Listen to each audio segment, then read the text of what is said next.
Good evening, everyone. We're just going to give everybody a few moments here to trickle in, and then we'll get started.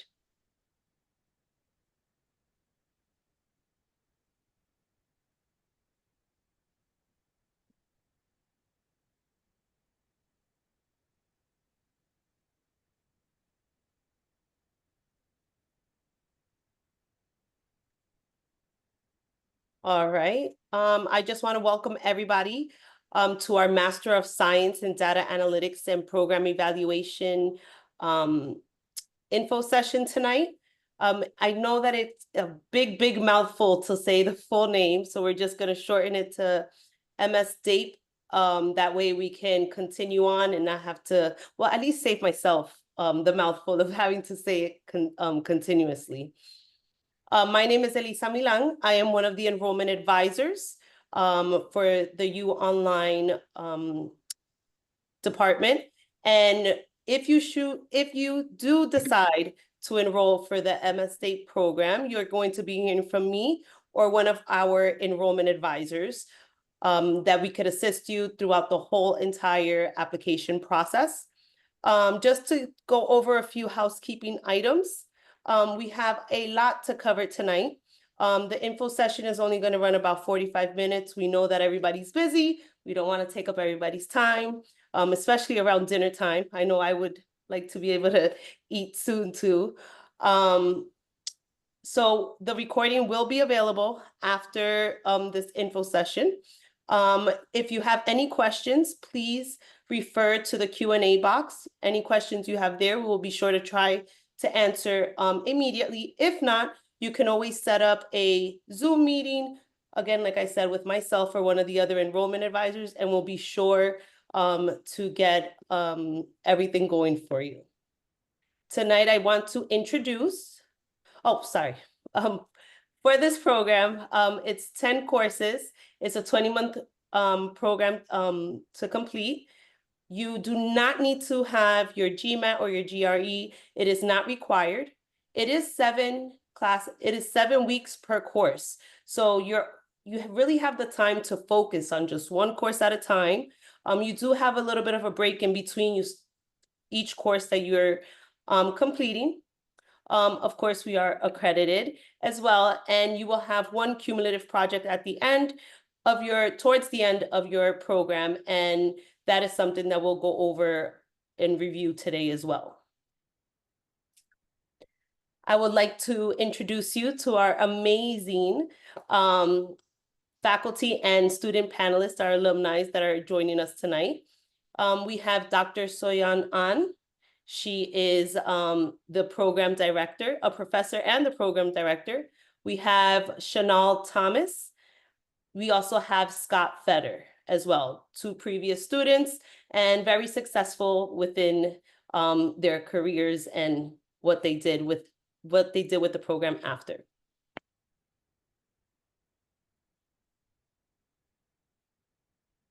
So let me clarify before we moving on. Chanel and Scott are our current students, and they will be finishing up in the spring because they are our first cohort of this MS in DAPE, and they only have a couple more classes to go, and then you guys will be graduating, right? That's Scott correct. and Chanel. But that they are very great, and they are successful students, and they are great in their work too.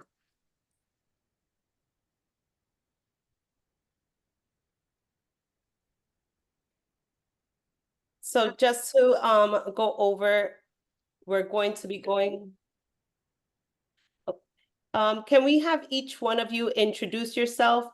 If we can start with Dr. An and then continue on to Chanel and then Scott.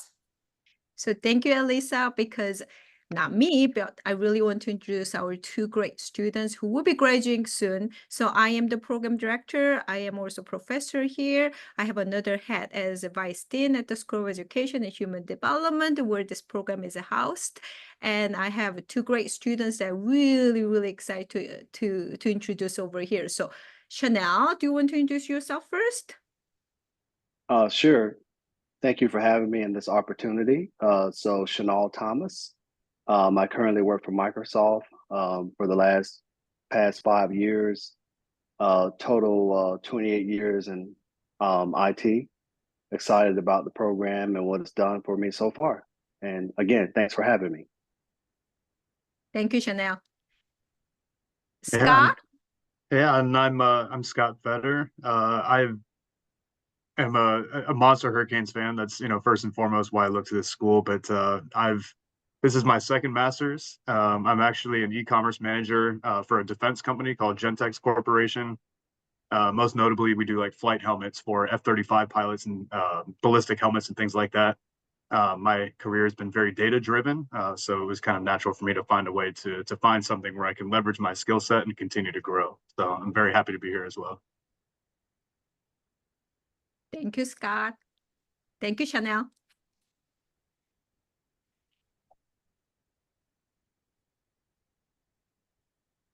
And to go ahead, Dr. An, did you want to go over the curriculum and give the- Sure, definitely. So as Elisa said, this program is having two names. One is data analytics, the other is program evaluation. So if you can think about this curriculum to be two portions. One is data analytics, which are 702 quantitative methods 2 and 703 multivariate statistic, 704 for computer application using R and SAS, and then 711 it says taken twice. The first one is machine learning using Python, and then the other section would go to program evaluation. So program evaluation is qualitative methods, which is 714. 717 survey research methods, 625 program evaluation, and then another section for 711, which is text analysis or sentiment analysis. After this is done, in the last semester, everybody will be working on capstone project, which is 825, which will be into two sections. The first one is data collections and data manipulation. The other one is data analysis, and you are presenting your findings. So at the end, it is 10 classes that are split into 4 for program evaluation, 4 for data analytics, and then 2 for capstone projects. And Scott and Chanel, they went through almost everything. They just have, capstone project left, right, Scott and Chanel? Yes, that's correct. I think we have one more advanced topics class that's coming up next week, and then and then we'll roll into our capstone. Yeah, I'm very excited about them finishing it because they are the first cohort. And how are you guys feeling, Scott and Chanel, coming up to the finish line now? Well, I think it's been a rewarding experience. Definitely one reason I selected the program is because it was remote and it offered the flexibility. So everything I hoped for from the program from that perspective has worked out. And the most importantly, I think it's helping my career aspirations already. That's so good. That's so great to hear. Yeah, I would say the same. And it's been cool to kind of use some of this stuff as we've not just, for, what we're doing here academically, but professionally as well. So as we're learning things like Python and things like that are very useful in my line of work and elsewhere, it's been cool to kind of use that in my free time and find different ways to present some of my knowledge to to my company. So it's been great. It's been really great. Wow, so you're doing Python for free time? That's lovely. Yeah. I'll have to catch you up on that one. It was in the one of the advanced measurement courses when we learned to do like machine learning with the sports data analytics. Right. That really got me hooked there. I'm a sports junkie, so it just naturally kind of took off from there. So. That's right. You're using sports data from that class, so that's good. Yeah, it was really fun. I enjoyed that. Yeah. Naturally, that's a great to work on, right? Because I love sports too. So, Dr. An, just to get started here, so the student, our viewers can also get, to know you a bit better. Tell us about your role a little bit at how you got involved with this role. I know that you're a professor, a program director, but how are you involved besides that within this program, and especially in the creative side and the curriculum side? Sure. So, well, whenever people are trying to build up data science program, data analytics, and those are very buzzword out there. And I was trying to see what I really want to get out from the program that I'm developing. And one of the things that our program is different from other data science program is because we don't only work with numbers as the data, and you also need to work with a different type of data. So it can be quantitative data, it can be qualitative data, it can be psychometrics, which is what you do with the survey methodology. That's why I came up with this name called data analytics and program evaluation. So from that side, I was thinking, okay, everybody, once they have computer language skills, which is with R and SAS and Python, they can do anything with the numbers and everything. But then the other side is a program evaluation and try to understand how you can work with people's feedbacks, people's comments. And that's the other portion of a program evaluation. And then at the end, as Scott said, using whatever data available, you need to make fun of it. The making fun of the side is capstone projects. So that is my way of thinking about this data analytic program comes up. I think that's the differences that I am making it to be from other data science program. I don't know how Scott or Chanel felt about that one. But for me, when I was at the PhD program, I didn't learn anything about quality research. And I really regret that one. That's why I kept saying to everybody, you need to work on different methodology. So then you can I kept saying, you can have more weapons that you can kill everything's out there. So I don't know, Chanel or Scott, how you felt about that one, about the program evaluation side. Do Yeah, I you think guys it's wanna been chime in with that? extremely helpful. Yeah, it's been extremely helpful. And even if it's not completely like related to where I'm at or maybe where I want to take my career, the skills that you learn and going through the theory and learning about all this stuff really helps you build like your not just your analytic skills, but like your strategic thinking like skills, different ways of approaching things, how much, there is to consider if for proper preparation and things. So even if it's not, medical or educational and stuff like that, the process and the processes that you learn are extremely helpful in your like day-to-day thought process, and that you can leverage anywhere. So that's been tremendous.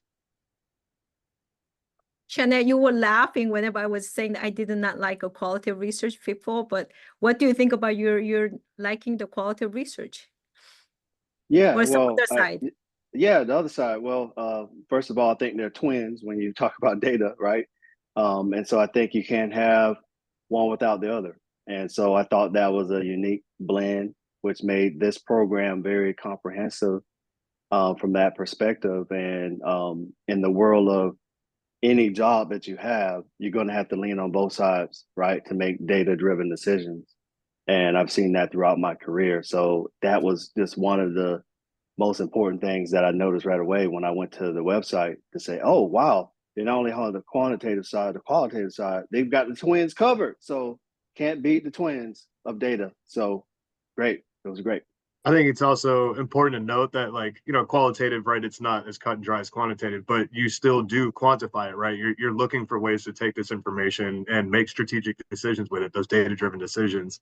And if you can't take that information and figure out what to do with it, it's useless to you. So that has been super helpful as well. Wow, see, I'm so proud of our colleagues over here, and I don't have to speak much because those colleagues know what to say. It's fresh. It's fresh. It's very fresh. Dr. An, I know that you've spoken about the curriculum, some of the skills, and the learnings, as well as our students are also chiming in with it. Can you, I know that one of the main questions, especially myself as one of the advisors that speaks to a lot of students, the capstone, is it possible to just kind of go over not exactly what it entails, but the structure of it? Because So that's a sure. big question. I know we can't discuss too much into what it entails, but at least the structure of it, to give them a little bit of an insight. Janelle and I Sure. would love to know as well. It sounds good to me. So Scott said really the language I want to say, which is a process. So that's the process that I am getting into capstone projects. So capstone projects will be in two sections. The process of whatever you need to go with the data decision making will be within these two capstones. So the first section is, I say, data life cycle. So you are thinking about what's the problem I am having it in my life or in my company, in my anything that I'm interested in. Maybe that's the first starting point, which is we say problem formulation. And from the problem formulation, everybody learn how to collect the data. It can be numbers, it can be existing data, or it can be feedbacks. It can be any quality research you guys are doing it from your own, the skills. So from that one, you get the data collections done. And that's going to be the first sections. And once that's done, you do data analysis and presenting that one as your communication. So it's basically you apply what you learned from this whole 8 classes and you apply this one to whatever you're interested in going through the process. And that's all I said about process. And this is the same as making dinners. So think about what you want to go for it and get your ingredients. And then you go and chop it up and do all kinds of cooking. And then you're presenting it. And the presentation should be also beautiful, but still you need to show why you make this one. That's all about this whole process of capstone projects. Does it make sense to you, Scott and Chanel? So it will be Yeah. more fun. Yeah, It will be does. more fun. Yes, As long it as it's does. fun, that's the important thing. Yeah, and I'm excited because it will be my first capstone with these people, and they are the Yeah. first guinea pig. So we'll see if this process will go well. And I love that the word fun keeps being thrown around there because, especially some people, they're coming right out of, let's say, their bachelor's degree, and some are, 10, 15 years later, 20 years later coming in. So hearing the word fun can make this a lot less intimidating than, having everything so serious and, and a little bit scary, especially education in general. Sometimes it's scary when you don't know where you're going to get into. So keep throwing that word around, fun, and how cool it is. I do want to ask, since we're talking about, we talked about the curriculum and everything, Scott and Chanel, can you guys give a little bit of an insight of what your week to week looks like and how you fit it in, how you fit your assignments, your coursework, how do you fit that in to your week to week basis, and your careers and what you do? Sure. I guess I'll start off with that one. As I mentioned, the program does offer a lot of flexibility by being remote.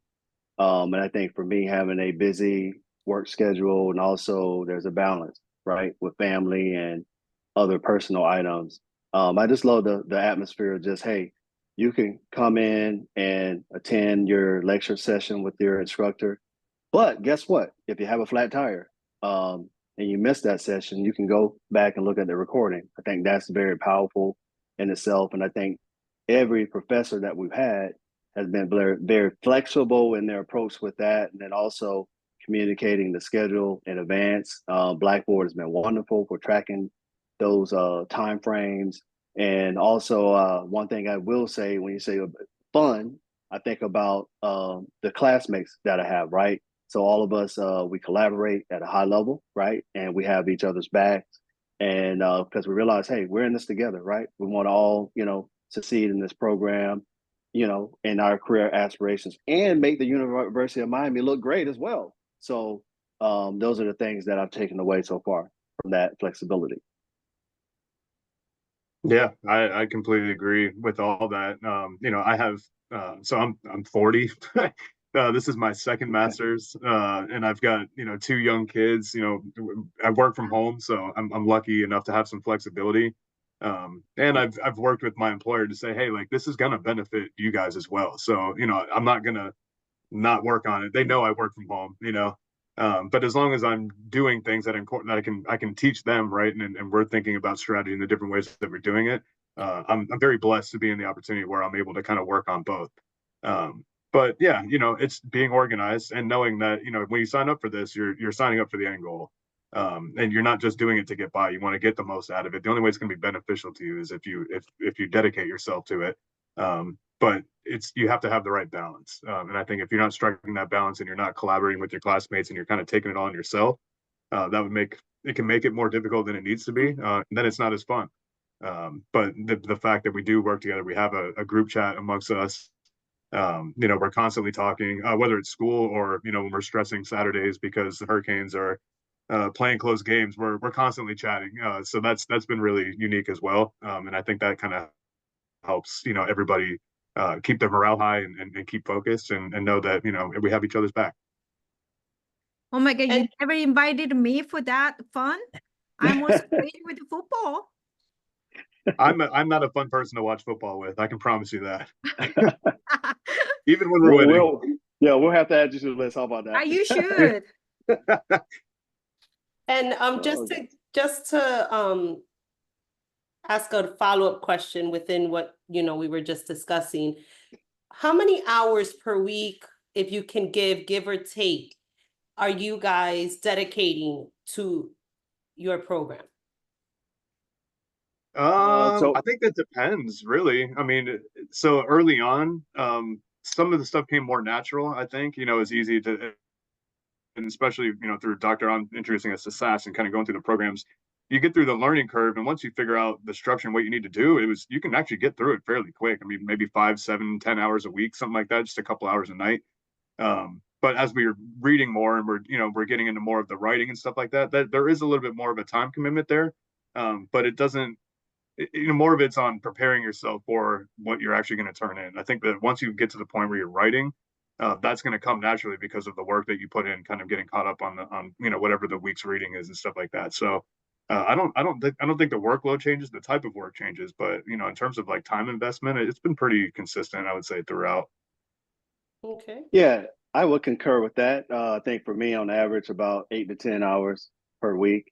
And again, it's on the student, right, to manage their time management with the program relative to their work, personal balance. And so it's bode well for me thus far. So.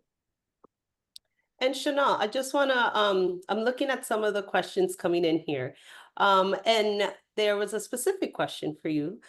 Based off of your position at Microsoft, and they're asking that they assume you would have to be a technical resource. Do you think this program has advanced your knowledge with your position? Yeah, I think so.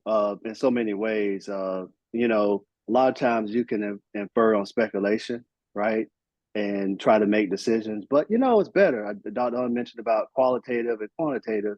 When you can infer on data and then explain when you're evaluating products that we're putting into flight to be released to consumers, that we know, hey, yeah, this actually worked. We got survey feedback. We've done the program evaluation of what we're doing. And then also, if it's something not good, we can infer on data and say, hey, we ought to change this product, right? And so that's one thing I think that's bode well for me with the program is it's really excelling myself. And you know what? My colleagues recognize it, right? They can see those differences and changes. And when I'm saying, hey, where did you get the data from? Where are you making these decisions from? And they say, oh, I just thought about this. I dreamed about it. I said, no, we don't need to dream about it. We have data points that we can pull from survey results, from other things. And, and of course, there's the qualitative side of things that we can look at as well. And so, and another thing I think I heard from there was a 2-part question is, from a technical perspective, I think you get both out of this, right? I think you're heavily on the business side of things where you can make decisions. And then there's other things that you can lean on. And as Scott mentioned, Python, learning about that, machine learning is in there. So that's what made it so fun for me and attractive when I saw it was like, hey, I was birthed into IT. And then I got into more of the business side when I got into management. This is the perfect master's for me, right? And this is my first master. And so I selected this over the MBA, right? So I'll do my MBA after this, right here at the University of Miami. But this one had to come first because I thought it was funner. So I love the fun word. I'm loving the fun word. Keep it going. Fun. Dr. An, I just, now that we're talking about his career and somebody asked the question how, it piggybacks off of each other. is there any kind of professional or academic background that somebody would need before applying for this degree? I'm just smiling. I'm just asking Chanel or Scott because every time I am having this virtual session or anytime I meet with people, if you are passionate about what you do and if you're not afraid of numbers or not afraid of data, that is prerequisite. I don't know if you guys agree with it, but think that's me always saying that passion. So I think I'm the perfect one to answer this question. I have a bachelor's degree in English and my first master's in strategic communications, none of which had to do with statistics. I mean, I can write with the best of them, but I was scared away from pursuing a business degree because I didn't pass calculus. The first time I took it, I'm like, I'm done. I'm going to be a writer. I'm never doing math again. And I have excelled in this course, and not just because it's not that it's easy; it's that we're getting good. We have great professors like Dr. Ahn who are making it easy for us to understand conceptually, and then actually going through and being able to do the exercises. The fear of not knowing how to do things quickly vanished, I'd say, within the first week or so. I had no fear of that whatsoever. Okay. And I think we've already touched base on this a little bit, and this is really for all three of you. How do you guys feel that the faculty connects with the online students and vice versa, even amongst each other, which you have touched base? But how do you feel that? How do you guys facilitate that relationship building? Because you are online, you're not meeting in person. So what measures do you guys take to make sure that you're feeling that connection, especially Dr. Ahn with you and the students? I don't know, maybe I need to just go out and come back again so that they can talk about me and badly, who knows? But No, never badly. But the one that our program is a little bit, I guess, giving more niche is, Chanel or Scott, you might agree, because I really do not like to have only recorded session. So we do have a live session that students can come in, but it's not mandatory. So having them in the lecture, sometimes I have only one students, I only have maybe 3 students, but still we are connected through the live sessions. So for me, if I say something about, let's say, multivariate statistic, maybe you guys say, what the heck she's talking about? But maybe Scott says about that one from his mouth that is completely different from what I am saying about it. So that's why I like to have such interaction with the live stream.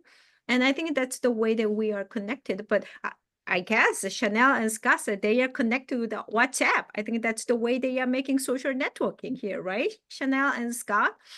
Yeah, we did that pretty Yeah. early on. I forget who had set it up, to be honest. But yeah, that helped, between us. But communication, here's the other master's degree, I guess. Nothing works without it, right? So being able to communicate with us, but also our professors and everybody quickly replying to us. In the past, and not here at this university, but another one in Southwest Miami-Dade, being able to get information from your professors sometimes was difficult. Or not responsive. Not everybody's working in the same email client or this, that, whatever. And it was very difficult to maintain or even succeed sometimes if you're not all on the same page and communicating. And that has not been a problem here whatsoever. Everybody's, great with communication. So. Yeah, I echo that, what Scott said. Communication has been very fluid. And what Dr. Ahn said, hey, there's office hours available beyond the typical class schedule. And I think that's been great from a holistic perspective of communication, and having the instructors from email to the Blackboard chat system. I've been able to get in touch with everybody, and they've been responding back to me in a timely fashion. So Yeah, that gives me a great warm feeling that they care. Yeah, no problems there whatsoever. And besides, that we are the University of Miami, probably one of the best out there, right?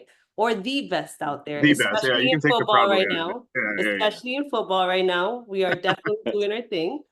Scott and Chanel, what made you finally take, that leap of faith and finally join the program, enroll, apply, and all of that, good stuff?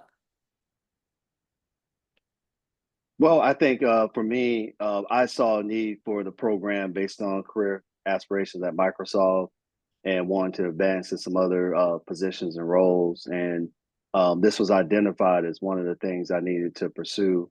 And so I looked at many different universities trying to find the right fit. And it just didn't feel right. Been a long time as a Miami Hurricanes fan since the early 80s. And I always wanted to come here. And then lo and behold, this program was there. And then so I started looking at, oh, wait a minute, there's got the Python, machine learning, data visualization stuff, qualitative program evaluation was another thing I didn't see in a lot of programs. And so I was like, this is a well-rounded machine that's going to produce professionals in this area. And one thing I started to laugh about too was I also deal with, I do a lot of investment trading with technical analysis of different things with economic data. And let me tell you, I grew my portfolio 30% from this class because of things I learned and the tools I've learned to use. And so I was like, wow, using R and different things and SAS, you're touching everything. PSSS, like, wow, you don't get a program where you get to touch all of these different applications because you never know what company you're working for, what they're going to be using, and being able to get your hands on it early, it just bodes well. You can't beat a program like this. And so I'm glad to be here. And you know what? There's a cost to it, but it's an investment, right? So this is not an expense. We're making a great investment into our careers here. And I already see the benefits from it. Sounds like we need a separate WhatsApp channel is what I just heard. Oh, maybe. Talk some finance. For me, so it's strange, right? I mentioned I have an English degree. I kind of aspired to be a writer, maybe following Dan Le Batard's footsteps, famous UM alumni. And it's a super competitive field and to grind it out. And I just wasn't in a position in my life where I could do that grind, right? Like I had stuff going on. I needed to get a job. So I end up somehow in e-commerce and, starting in customer service and working me all up to the way where I'm basically directing what we're doing and thinking strategically on all of these different initiatives. And as I've applied for jobs, and I've been in it for over 10 years now, they're all the same. It doesn't matter if you're a manager or director, the role is exactly the same. The words are the same, the metrics are the same. And it's just, can you find a company out there that you're really into or have an interest in or can get behind? And that's been a struggle for me in my career. And so I'm looking for different ways to think differently than everybody else, right? Like everybody can go into their Google Analytics. You can log into your BigCommerce or wherever you're aggregating your data from and just kind of read things, right? But what does it mean? And people can take guesses, and there's third-party softwares that figure it out for you or agencies and stuff like that. But I wanted to be empowered to really make that understanding for myself. And so thinking in a different way, looking at data statistically a different way, and what it means and finding out what's really more important, how to communicate that and really get the team to rally behind you with your decision-making. This is a unique opportunity for me in my field to really leverage, a kind of a new school way of thinking. And whether it's in e-commerce or evaluating things that we do as a company, from supply chain logistics, I mean, it's unlimited on how you want to leverage it, right? Data is data, but how you want to look at it, how you want to infer it, how you want to report on it, that's up to you. And you're only limited by, your capacity for knowledge. And for me, that's kind of insatiable. So I love this program, what it, the opportunity it provides. And it allows me to kind of think, outside the box a little bit and stand out, from everybody else and not just be somebody that is reading Google Analytics every day. So. Yes. And fun. We cannot forget the word fun. It is fun. It's fun. Yep. Dr. Han. Yes, ma'am. What would you say are what would you say separates the program here at the University of Miami from other programs? Why choose ours here at UM? So that's a great question. Football, maybe that's the one. University of Miami. Like I said, we're doing amazing right now. We're doing amazing. So not only that one, I would say that number one is it's not just online program that you are having recorded session. And I really want to emphasize Chanel will be really appreciate that one because he likes to come to live sessions. And if he cannot come because it's not mandatory, we do have a recorded session up there. So if you want, you can take a look at it. Or if you don't care about what's happening, you just do it by yourself. So there is a flexibility around it. The other one is, I really want everybody to think about this one is data decision-making process. So it's not just only skills, you can think about everything to be a methodology that you will be using to make a better decision-making process. So then you are responsible for any decisions that you are making for anything that you're doing. It can be day-to-day life, or it can be company life, or it can be any research you're doing it. And that's the second one I see that is different from others. The other one is I can see the colleagues over here, the students, and everybody are really flexible. Everybody are passionate, and everybody are working together as a team. It's not like we are competing each other. And I see from every cohort, they have their own WhatsApp chat, and they are really working together. And I think that's really biggie that people are creating their own networking. And I think those are three things I would say different from other program. And last thing, not only data analytics, we are also looking at process. That's always I want to say it. I don't know, Chanel, Scott, do you have other things to add? So I'm unique in that, even while working from home, right? I have one kid that's in first grade. My other one's in pre-K. They get out at different times. I have to pick them up. Dinner time, as you mentioned, all those other stuff. It is almost impossible for someone. It's impossible for me to even comprehend the fact that I work from home and I cannot attend a live Zoom. It's like and it's not even a time management issue. It's just everything runs into it, right? So that flexibility, right, to be able to come on later at night, the kids go to bed and stuff, log in, watch it, and much like watching or listening to podcasts, like I can increase the playback speed. I can go through it a little faster, kind of sit there and listen, multitask and stuff like that. So that's helpful, right? There's different ways for everybody, and the flexibility of the program really helps. You get the most from it, right? Like if you can attend, awesome. If but it's not a requirement, right? You can do it at your own pace. You can listen faster, you can slow it down, you can run it back.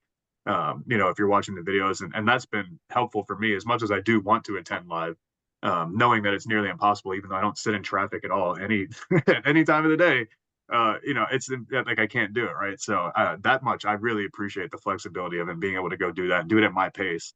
And knowing that every week it's going to be there. I don't have to ask, oh, where's the recording, this, that, whatever. It's there, and it's there about the same time every week, depending upon which professor it is, or which class, and that's helpful. It really helps you be successful because you can rely on it. And I just have, if each one of you can give a tip or a message as, part of our closing remarks, and one tip or one message you would give to a prospective student that is looking to enroll into the University of Miami. Let's start with Dr. An, and then Scott, and then Chanel. It's so funny. I wanted to go the last, but you put me in the first. I'm going to go first. You can switch it around. I can switch around. Maybe I can ask Chanel. Can you go first? Oh, sure. I was ready to go first. And I like so that. Here we go. Yeah. So I would say the biggest tip is take advantage of all the resources available. Make sure you engage with the faculty and staff, and also connect with other students. I think that is going to be one of the best experiences you can have in the program, right? Because you know what? It's not just what you're thinking about in the program. You're going to learn what others see in their industries that I learned from other people. They're working across different industries. I said, oh, that's an interesting way to look at it and evaluate it. And I think that's so much powerful, right? And because nobody knows it all, right? So I think it's a great brain trust of people. So again, take full advantage of every single resource available to you. And that's my biggest tip. And Scott? Yeah, I think he really nailed it there. And also an important thing that you mentioned earlier is that this is an investment, right? You're investing in yourself. This is a long-term investment. This is something that's going to pay off immediately for you as you plus up your skill set. And you'll be able to leverage that down the road. And I think that's invaluable. When you combine work experience with a skill set that's different than everybody else's, that investment you make in yourself is invaluable. And I would say if you're having thoughts or questions or not sure if you can handle the workload, just do it. Like it's going to be worth it. So thank you for both of you. And I guess the last one I want to say is you have a great colleagues that you guys can work with, like Scott and Chanel.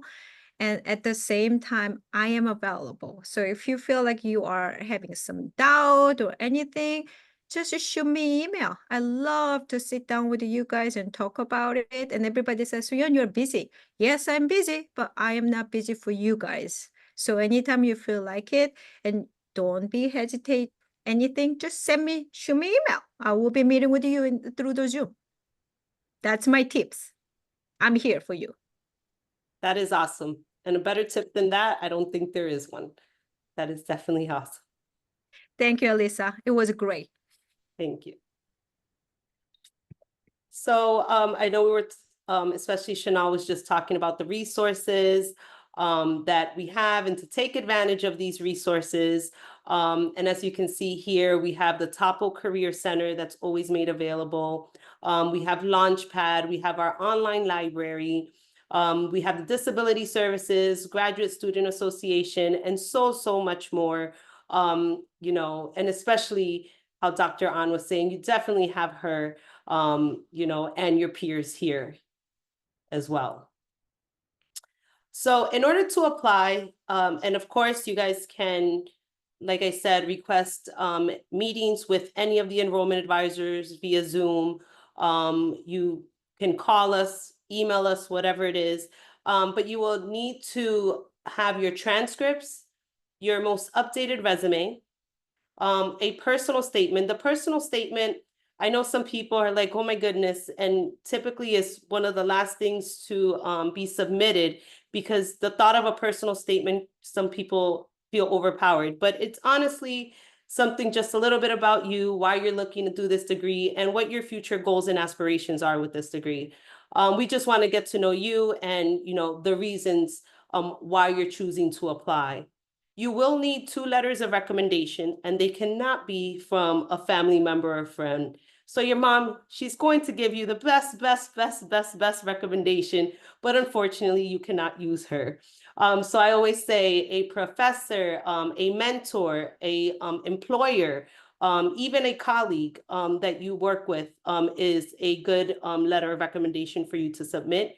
And if you have any questions about a recommender and you're just unsure, please reach out to us and we'll, you know, help clarify or assist in finding other ways, you know, giving you ideas of who else you can choose. You will need to apply for your FAFSA. There's different options for you. You can apply for your FAFSA. Of course, we know that that only reaches so far, especially once you're in your graduate degree part of your scholastic years. So you can also choose a Graduate Plus loan. There's monthly payment plans. We have lots of different ways for you to be able to follow your path, follow your dreams, and be able to enroll. And then, of course, the online application. The online application will be the starter. You'll create your login, and then from there, you'll be able to see that it'll ask you for all of these requirements that I just went over with you. So we have the early admissions deadline coming up. It is Monday, November 4th. Our programs do fill up quickly. So please make sure that you are applying as soon as you know you want to be able to move forward. A great incentive is right now, if you're applying by the early admissions deadline, you will receive the $300 deposit fee waiver, as well as 50% tuition waiver. The 50% tuition waiver doesn't come all the time, so this is something definitely to take advantage of. Even if you're questioning if this is what you want to do, I hope that today with our info sessions and our fun words, and you know, all of our people here, that it's the final decision maker for you, and you're able to take advantage of the 50% tuition waiver. And again, you can speak to an enrollment advisor. You can give us a call. You can chat live with us. I know that there was a few questions that were answered. I gave them my direct email. You know, just any type of help that we can give you, we would love to give you. And we want to thank you so much for joining us, and we hope to see you as part of the U family.